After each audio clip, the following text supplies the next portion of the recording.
आज की कहानी है एक नंगा राजा। ये कहानी आपके जीवन को बदल देगी। एक राजा जो कि बहुत ज़्यादा ताकतवर था, उसने लड़ाई में सभी राज्यों को हराकर उन सब का राज्य भी हासिल कर लिया था। एक दिन उसके महल में एक व्यक्ति आया और बोला, भले ही आपने दुनिया जीत ली हो, लेकिन अभी भी आपके पास एक चीज़ की कमी है। राजा ने कहा, किस चीज़ की कमी है, बताओ।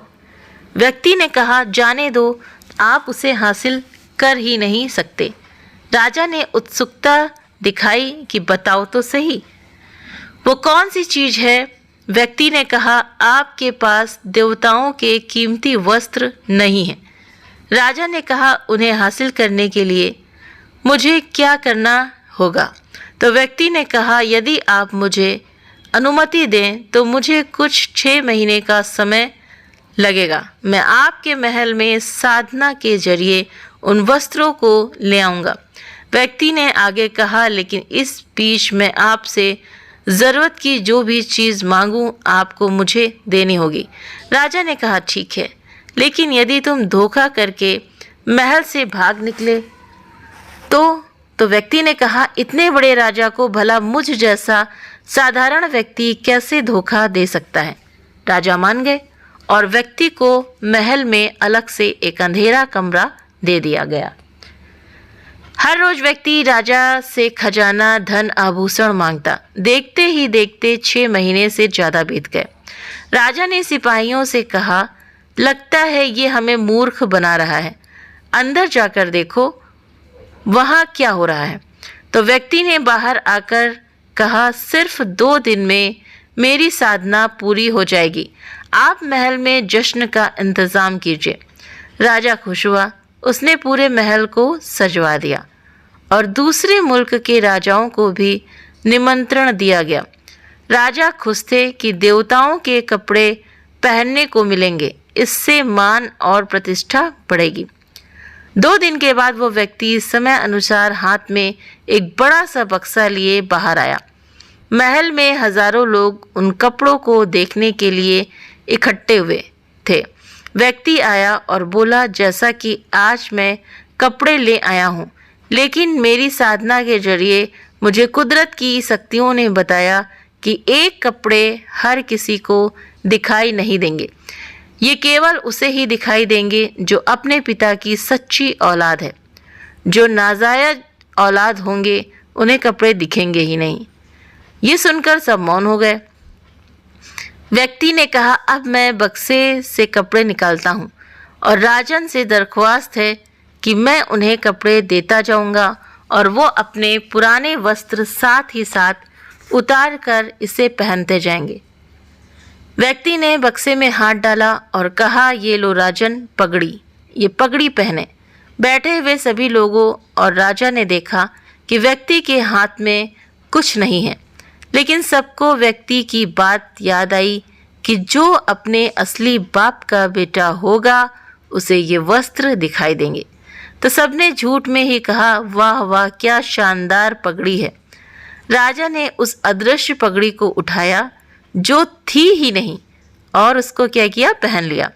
उसके बाद व्यक्ति ने एक कोट निकाल कर दिया जो था ही नहीं। सब ने कहा, वाह वाह, क्या कोट है। तो राजा ने फिर से वो लेकर पहन लिया। व्यक्ति ने बक्से में हाथ डालकर एक लंगोट निकाली और राजा से कहा, अपनी लंगोट उतारें, ये कीमती लंगोट पहन लो। ऐसा करते करते इतना बड़ा राजा बिना वस्त्रों के खड़ा हो गया और राज में तालियां बजने लगीं। वाह वाह, क्या सुंदर कपड़े हैं। सच जानते हुए भी किसी की हिम्मत नहीं हुई कि उसे कुछ कहने की, यानी कि राजा को। तो व्यक्ति ने राजा से आगे कहा, साधना के दौरान मुझे ये भी आज्ञा मिली है, इन कपड़ों को पहनने के बाद राजा को एक बार गांव में घुमाया जाए। राजा चिंतित हुआ कि महल तक तो ठीक था, बिना कपड़ों के पूरा राज्य मुझे देखेगा तो मेरी क्या इज्जत रह जाएगी। तो व्यक्ति ने राजा से कहा, आपकी चिंता क्या है, मैं समझता हूँ, लेकिन चिंता न करें, जो संदेश इस महल में दिया वही गांव में ही भी भेज दिया गया है। कि ये कीमती वस्त्र केवल उसे ही दिखाई देंगे जो अपने पिताजी की सच्ची औलाद है। राजा को सारे गांव में घुमाया गया। सबने तालियां भी खूब बजाई, स्वागत भी किया और कहा, वाह वाह, क्या अद्भुत कपड़े हैं। कुछ छोटे बच्चे हंसने लगे कि राजा नंगा है, राजा नंगा है। तो बच्चे के पिता ने उन्हें डांटा और कहा, चुप कर, मैं ही तेरा असली पिता हूँ और कपड़े मुझे दिखाई दे रहे। तू अभी छोटा है, तेरे पास देखने की क्षमता नहीं है। तू बड़ा हो जाएगा और तब तुझे जीवन का एक्सपीरियंस हो जाएगा, तब तुझे भी कपड़े दिखाई देने लगेंगे। तो इस कहानी से हमें ये सीख मिलती है कि उस राजा की तरह हम सब भी झूठे विश्वास, झूठी कस्मों, झूठे व जबरदस्ती थोपे हुए नियमों में जीते हैं। उन सब का कोई मोल नहीं है। हम सुने सुनाए झूठ को ही सच मान बैठे हैं और अपना जीवन जी रहे हैं, और यही हर इंसान को बर्बाद करने की सबसे बड़ी वजह है।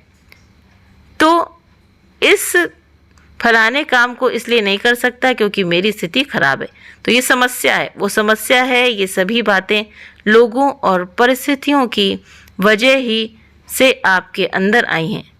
तो दुनिया में ऐसा कोई काम नहीं जो आप नहीं कर सकते, लेकिन आपको अपने झूठे विश्वासों को तोड़ना होगा जो आपके अंदर दूसरों से आया है। अगर आप खुद पर विश्वास नहीं करोगे और किसी झूठ को जबरदस्ती अपने ऊपर ओढ़ लोगे तो क्या होगा?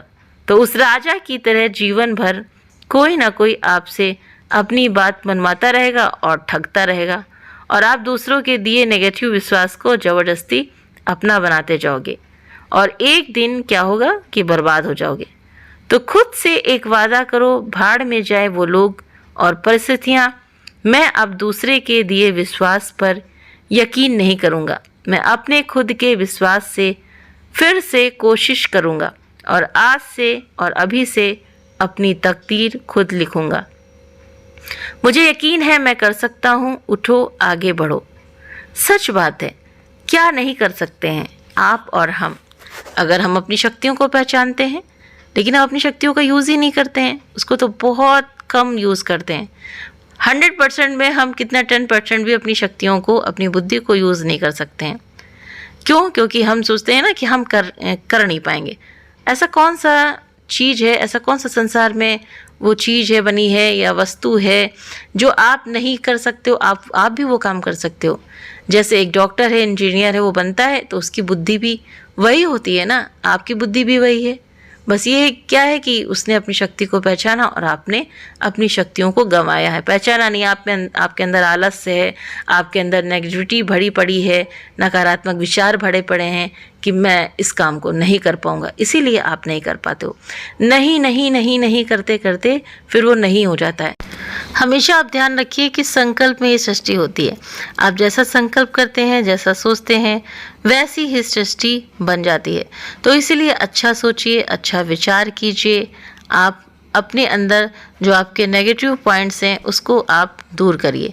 अच्छे विचारों के साथ में उठ खड़े होइए और आगे की ओर बढ़िए। कभी पीछे मुड़कर मत देखिए और अच्छा अच्छा संकल्प करिए, बुरा कतई भी नहीं। तो इसलिए अच्छा सोचें, अच्छा विचार रखें, अच्छा करने का प्रयत्न करें। अगर एक बार आप असफल हुए तो उससे आप कुछ सीखते हो ना, दोबारा असफल हुए फिर आप सीखते हो ना, लेकिन आप थक जाते हो। तीसरी बार अगर आप आगे बढ़ोगे तो आप असफल नहीं होगे। क्यों? क्योंकि आपको 2 बार आप जो असफल हुए हो, ठीक है, तो उससे आपको एक्सपीरियंस मिला, कुछ सीखने को मिला। तो तीसरी बार आप जरूर से ज़रूर सफल होगे। तो इसीलिए आप अपनी शक्तियों को पहचानिए। नकारात्मक, जैसे कहते नहीं है कि कौवा कान ले गया ले गया ले गया, हम अपने कान को नहीं देखते हैं, बस कौवे, दूसरों की बातों पे हम विश्वास कर लेते हैं कि भाई हाँ सचमुच में मेरा कान क्या कौवा ले गया, क्या ऐसा हो सकता है? हाँ, तो इसी वजह से आप अपने पे विश्वास करिए, अपने पे निर्भर रहिए, अपनी शक्तियों को पहचानिए और दृढ़ विश्वास के साथ में आगे बढ़िए, क्योंकि कोई भी काम ऐसा नहीं है जो आप नहीं कर सकते हो। तो उम्मीद करते हैं ये कहानी आप सभी को पसंद आई होगी। वीडियो पसंद आया हो तो वीडियो को लाइक करना ना भूलें। चैनल पर पहली बार है तो सब्सक्राइब करके ज़रूर से ज़रूर जाइए। आप अपने प्यारे प्यारे कमेंट्स भी करके मुझे ज़रूर से ज़रूर बताइए और साथ ही बेल आइकन को प्रेस करिए ताकि आपको सभी नोटिफिकेशंस मिल सकें। आप अपना कीमती वक्त देते हैं वीडियो देखने के लिए, इसके लिए आप सभी का बहुत बहुत धन्यवाद।